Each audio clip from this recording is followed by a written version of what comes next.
Oke. Nah sekarang gini, kuncinya sebenarnya kan soal bid'ah. Ya, bahwa sholawatan itu bid'ah, bahwa apa ya, tahlil itu bid'ah, apa lagi Bu? Nyanyi, ya, that is bid'ah. Apa itu namanya? Poligami.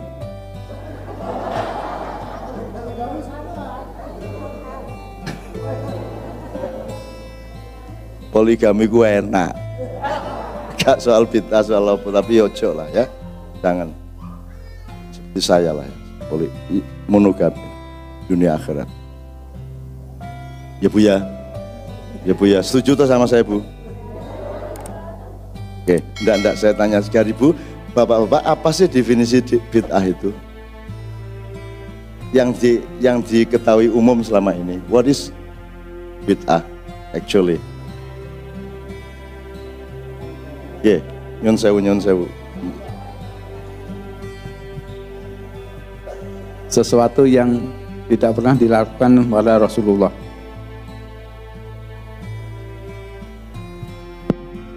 Sesuatu yang tidak pernah dilakukan Rasulullah, tidak pernah diperintahkan, dan tidak pernah dianjurkan, kira-kira gitu ya.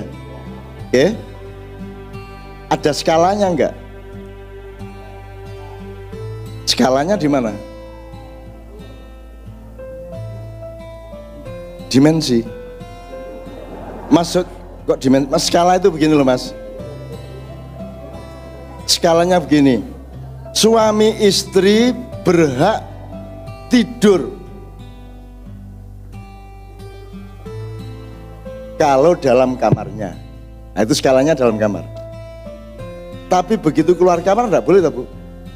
Di gerdu gak oleh, di warung gak oleh. Boleh? Temen ojo ngono sampean. Gak, maksud saya skala itu gini loh. Perda Kabupaten Bangkalan tidak berlaku di Kabupaten Sampang, you know what I mean? Ya. Jadi jangan seperti ada wali kota zaman dulu, ada wali kota Makassar. Wali kota Makassar itu Pak Daeng Patompo, itu orangnya bagus ya, tapi kadang-kadang lupa. Jadi dia sama turun di Cengkareng terus naik jeep sama asistennya, terus ada jembatan rusak, dia turun marah, gimana jembatannya rusak, panggil kepala bagiannya, gini. Pak, ini di Jakarta Pak, bukan di Makassar. Sama saja, di mana saja pembangunan harus dijalankan. Lebih itu lagi. Jadi orang yang tidak ngerti skala itu seperti itu.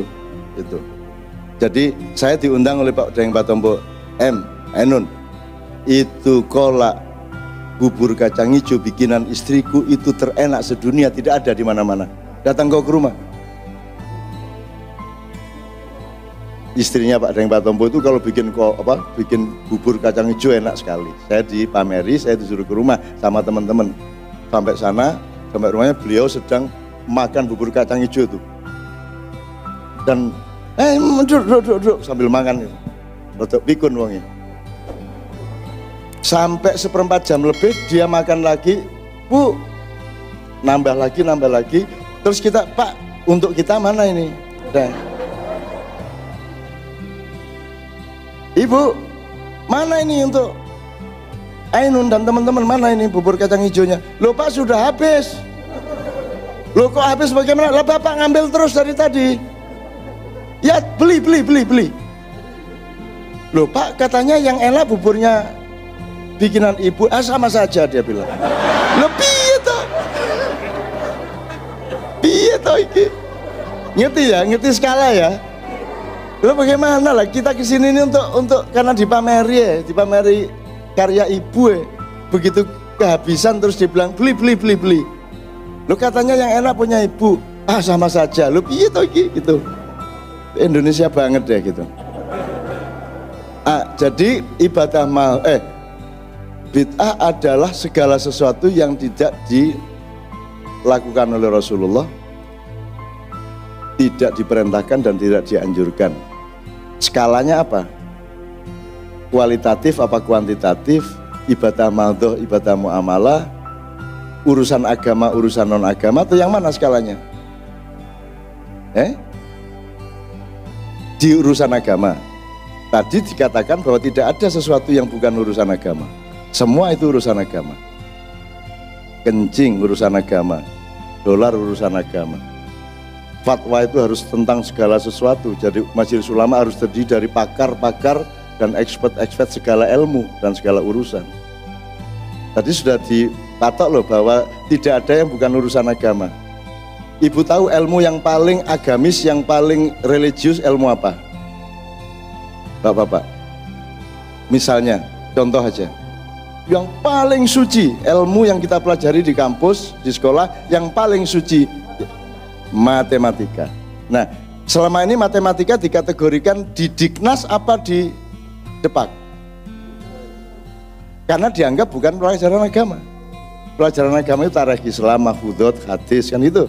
Matematika dianggap bukan urusan agama, padahal matematika adalah ilmu agama yang paling elit, karena di situ suci luar biasa. 4 kali 5 itu 20, tidak bisa dipengaruhi oleh opini guru, oleh opini dosen, oleh opini yang nulis, dan tidak bisa wani piro. Dibayar berapapun 4 kali 5 sama dengan 20. Dia ponaan dubes atau bukan tetap 20.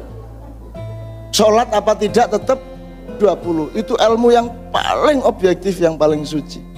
Anda tahu objektif itu kan, kalau ilmu objektif, kalau kesenian pas, tidak fals, kalau olahraga sportif, kalau moral jujur, kan gitu. Itu namanya suci. Nah kalau akidah suci. Nah, jadi skalanya apa berarti? Bid'ah tadi. Apakah apa saja yang tidak diperintahkan Rasulullah, tidak dilakukan dan tidak dianjurkan oleh Rasulullah adalah bid'ah, sehingga tidak boleh dilakukan? Atau ada batasnya, Mas?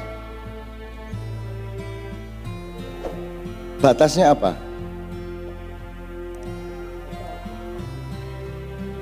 Dengan agama? Dengan usul? Saya kira Anda ke depan aja tuh pakai menjelaskan supaya lebih jelas, Mas. Ya, ini kita memang belajar bersama, Mas. Bukan soal saya ceramah saya tausiah. Saya kira ini ada apa skala yang namanya usul dan furu, ya. Tolong dijelasin, Mas. Lu jangan saja. Mas, fadhal, Mas. Supaya kita tahu persis, mulai nanti kita pulang kita sudah tahu mana bid'ah mana tidak. Ya, sependek pengetahuan saya, bid'ah yang dimaksud itu sesuatu yang berkaitan dengan usul, dengan inti dari ajaran Rasulullah. Terus? Itu skala yang pertama. Kemudian yang kalau jadi Cak kan nanya soal skala. Ya, kemudian ada soal furu, soal cabang. Soal cabang yang seperti tadi Cak Nun sudah sampaikan bahwa kalau yang namanya selawat ditambahin yang lain-lain itu sebetulnya bukan soal inti yang kemudian kita memperdebatkan. Nah, kecuali soal usul, kemudian kita nambah-nambahkan, misalkan sholat subuh 2 rakaat. Ya kalau gitu jangan disebut usul sama furu, Mas. Itu kan bahasa para pembelajar fikih dan usul fikih. Sekarang pakai yang umum aja, yang tidak boleh dirubah, ya.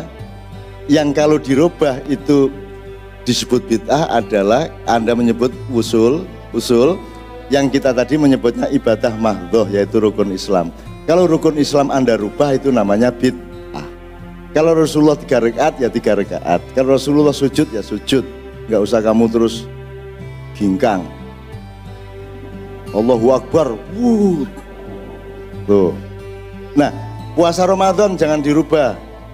Ya sudah, puasa Ramadan dan harus Ramadan. Jangan mentang-mentang bareng sama hari libur apa terus Ramadannya dipercepat atau ditunda, kan gitu. Naik haji juga begitu, ya naik haji itu ya ke Mekah.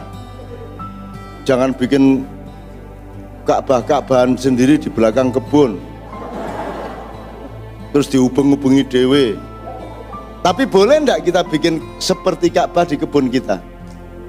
di rumah kita. Boleh, terus kita muter sendiri enggak apa-apa toh?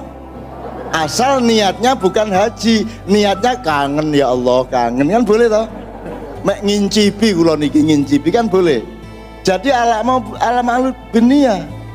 Orang selawatan juga alam biniyah, niatnya apa? Kan gitu akhirnya. Orang tahlilan, kalau dia menganggap tahlilan itu wajib dilakukan, salah, itu bid'ah. Gitu loh. Kok 3 hari, kok 7 hari? Bendino ya oleh rek. Tiap hari boleh, gendeng tapi. Mosok bendino tahlilan. Kalau perlu mengulang tahun, Rasulullah kok diulang tahun ini, Rasulullah sendiri tidak pernah mengulang tahun. Aku nggak mengulang tahun ini, aku ini ingin menciptakan momentum untuk ingat Rasulullah secara lebih mendalam. Gitu dok. Rasulullah sendiri kan, aduh, ini tak jelasin kan, kasihan Rasulullah. Rasulullah itu berat loh mas. Bayangin kalau sampean jadi Muhammad ya, terus disuruh Tuhan mengajari umat manusia untuk baca syahadat. Padahal dalam baca syahadat itu ada nama Anda. Bisa nama sampean sinten mas? Ya, Priyo, guys. Ikro, wahai Priyo. Kan, suatu hari diajari syahadat, terus Anda mengumumkan ke tetangga Anda, ayo mulai sekarang ikut saya, tauhid. Asyhadu an la ilaha illallah wa asyhadu anna Priyo Rasulullah. Berat nggak Mbak secara budaya? Bahwa Anda nyuruh orang ngakuin diri Anda atas nama perintah Allah. Sekarang kita tidak ada masalah karena kita sudah yakin semuanya. Tapi waktu awal-awal Rasulullah dinubuahkan, dijadikan nabi itu kan berat. Wong dia harus nyebut dirinya sendiri. Maka dia tidak mungkin menghormati dirinya. Tidak mungkin dia menjunjung dirinya. Kan gitu. Oke. Segera kita akan berinteraksi secara langsung, tapi saya kembalikan ke usul dan wuru. Jadi menurut saya bid'ah itu kalau Anda merubah ibadah mahdhah. Gitu ya Bu ya. Sholat dirubah, puasa dirubah, zakat dirubah dan seterusnya. Di luar itu namanya ibadah muamalah. Rasulullah tidak pernah pakai listrik, tidak apa-apa pakai listrik. Rasulullah tidak pernah pakai mikrofon, tidak apa-apa pakai mikrofon. Rasulullah tidak pernah naik pesawat sepanjang hidup. Semua nabi dan rasul tidak ada yang pernah naik pesawat. Mesake. Tidak ada nabi punya menikmati internet, browsing, Nabi terus upload, bikin Nabi Musa bikin status pagi-pagi. Tapi tidak apa-apa, Anda masuk internet tidak apa-apa, Twitteran, Facebookan tidak masalah. Yang penting Anda tidak melanggar larangan Allah, misalnya menyakiti orang, memfitnah, kan begitu. Itu bukan bid'ah. Kalau selawatan tadi pagi di bawah itu dicampur dengan sholat baru bid'ah. Sami Allahu liman hamidah, lir ilah, itu bid'ah rek. Sekarang ada ngimami aja pakai handphone kok. Tahiyat ya mas. At-tahiyat baru. Terus ini mas.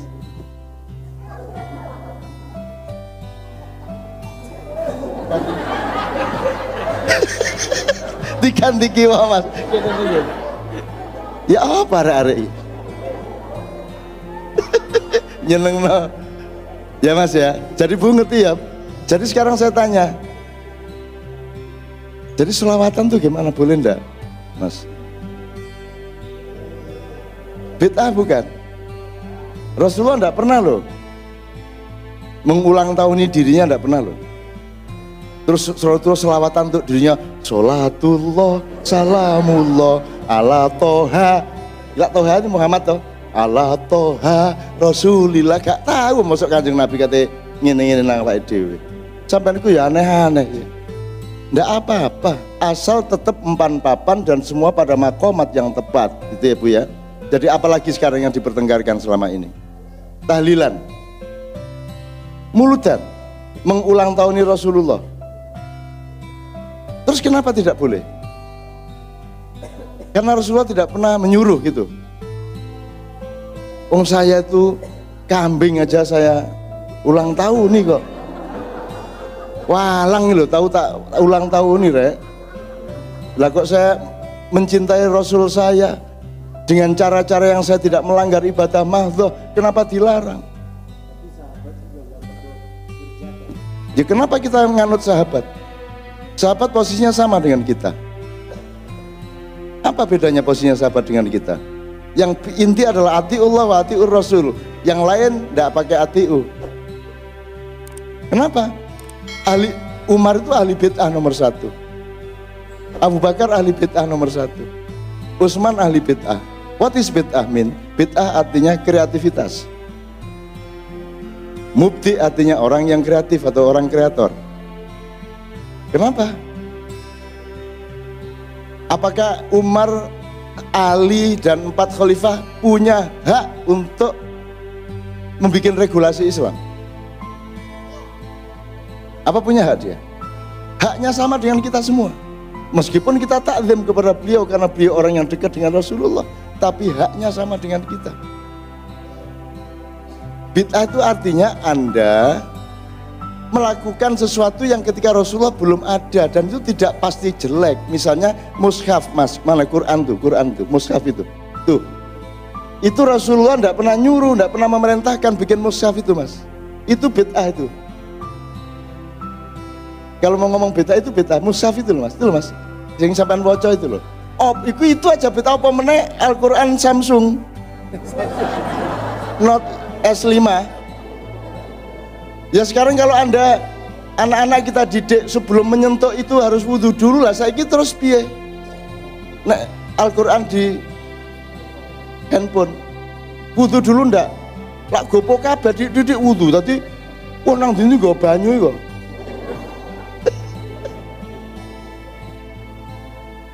Ya itu kan bagus juga. Itu kan untuk pendidikan anak-anak supaya menghormati Quran. Qurannya bukan itu, mas. Qurannya yang dimuat oleh mushaf itu. Qurannya itu kualitatif, cuman bunyi yang dari Allah disampaikan Jibril melalui Rasulullah. Ketika Rasulullah hidup, itu semua dihafal di dalam pikiran umat Islam dan tidak ada teksnya. Teksnya mulai Utsman yang dirumuskan sampai lengkap seperti itu. Itu juga bid'ah. Jadi sekarang tolong bid'ah itu jangan diartikan sesuatu yang jelek. Bid'ah itu sesuatu usaha untuk mengaplikasi Islam supaya lebih mudah difahami dan dilaksanakan. Tinggal ukurannya ini melanggar syariah apa tidak, kan gitu.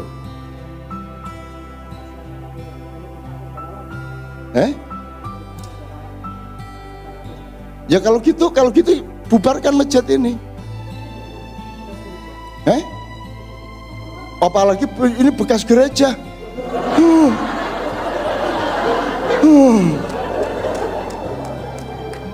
Ya Allah, masjid ini bekas gereja. Hadis endi iku, Mas? Sapa sing ngarani ana hadis ngono iku? Rawahuman. Hadis itu harus kita hormati, tapi tolong tahu hadis itu Anda harus melakukan verifikasi terus menerus karena sampai hari ini verifikasinya belum selesai. Saya kasih contoh, i'mal lidunya kaka annaka ta'ishu abadan wa mali akhiratika ka annaka tamutu goda. Itu menurut profesor peneliti di ujung pandang, profesor siapa saya lupa di UN, itu hadis palsu. Dan saya konfirmasi ke banyak ahli hadis, itu juga hadis palsu. Kalau dipakai tiap hari lo ustad. Bekerjalah untuk duniamu seakan-akan kamu hidup selamanya, dan bekerjalah untuk akhiratmu seolah-olah engkau mati besok pagi. Kan gitu. Itu ternyata hadis palsu. Jadi hadis itu kita hormati, penting, tapi tolong jangan diperlakukan seperti Al-Quran. Begitu kita ragu-ragu, kita balik aja ke Al-Quran. Kalau Al-Quran tidak ada kejelasan nas tekstual yang konkret, Anda kembali ke akal Anda. Gitu loh. Jadi kan ada nakliyah, ada akliyah gitu loh, Mas. Kalau nakliyahnya tidak bisa kita temukan, ya akliyah menurut saya. Kullu bid'atin dhalalah. Ayo aku seneng bahwa setiap bid'ah itu sesat. Aku seneng aku. Kita bubarkan ini semua. Semua listrik.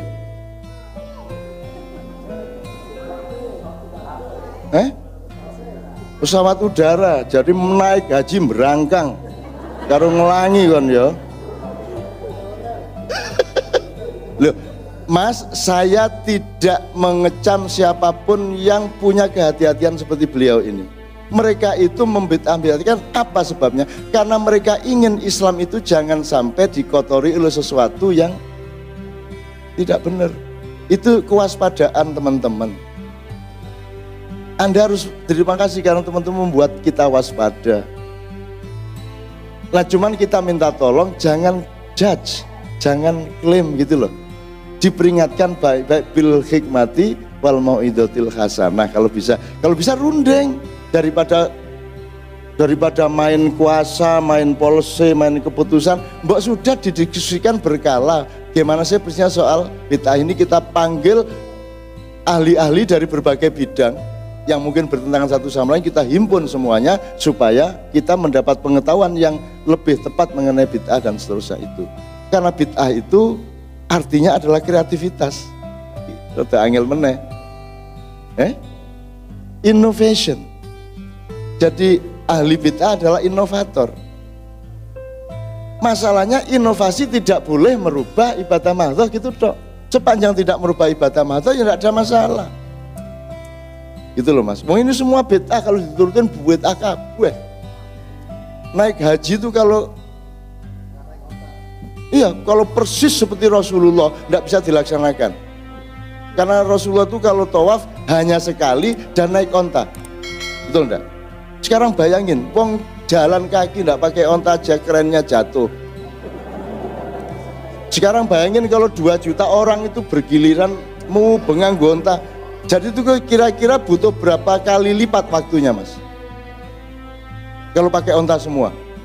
Ceklek. Lihat terus untuk ke Hajar Aswad ya apa caranya? Mencolot untuk ke untone. Jadi bil hikmah toh Mas, kita bil hikmah, tapi kita tetap terima kasih loh kepada teman-teman. Nah teman-teman NU itu kadang-kadang yang sholawatan, kadang-kadang memperlakukan sholawat, mempertahankan seperti dia mempertahankan sholat gitu, salah juga.